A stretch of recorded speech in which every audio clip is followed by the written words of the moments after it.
আমরা ইতিহাসের এবং গ্যাবি, ইউনিসেফ এবং ওয়ার্ল্ড হেলথ অর্গানাইজেশন তারা নিজেরা বলেছে পৃথিবীর ইতিহাসে এত স্বল্প সময়ে এত বিশাল একটা জনসংখ্যার জন্য এত তড়িৎ গতিতে এত প্রচুর ভ্যাকসিন আর কোনো দেশ জোগাড় করতে পারেনি, যেটা আমরা করেছি।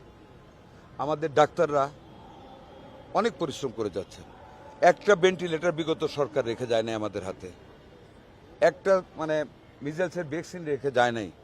শূন্য হাতে যাত্রা করেছি মাননীয় প্রধানমন্ত্রীকে সাথে নিয়ে ওনার নির্দেশ মতো, এবং আলহামদুলিল্লাহ আমরা প্রত্যেকটা জায়গায় ভেন্টিলেটর দিতে সক্ষম হয়েছি। আগামী মঙ্গলবার দিন CMSDতে 12:30টার সময় আমরা আরও 10টা ICU ইউনিট খুলতেছি, 10টা ডিস্ট্রিক্টে, এবং এটা সহ প্রত্যেকটা জায়গায় আমরা 12টা ভেন্টিলেটর এবং প্রত্যেক জায়গায় 12টা একটা করে আমরা অক্সিজেন কনসেন্ট্রেটর দিচ্ছি, যাতে করে অ্যাকিউট রোগীদের বেলায় আরও বেশি সেবা দেওয়া যায়।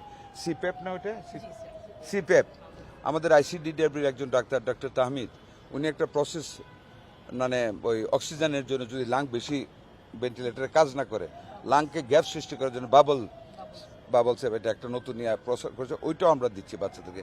আমাদের দেশে বা আন্তর্জাতিকভাবে অ্যাভেলেবল এমন কোনো ট্রিটমেন্টের দ্বারা নেই যেটা আমরা করতেছি না, বাট পুষ্টির অভাব একটা বিরাট কারণ। এখন এগুলি আমরা রেড টু গ্রেড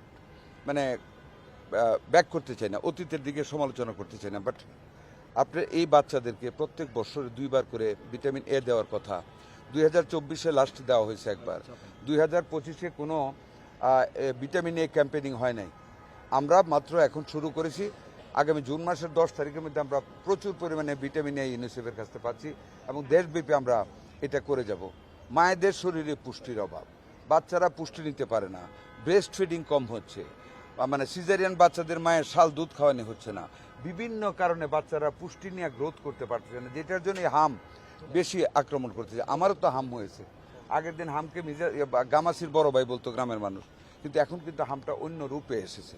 আমরা ট্রাই করতেছি, আপনারাও সহযোগিতা করতেছেন, আপনাদের প্রতি আমরা কৃতজ্ঞ।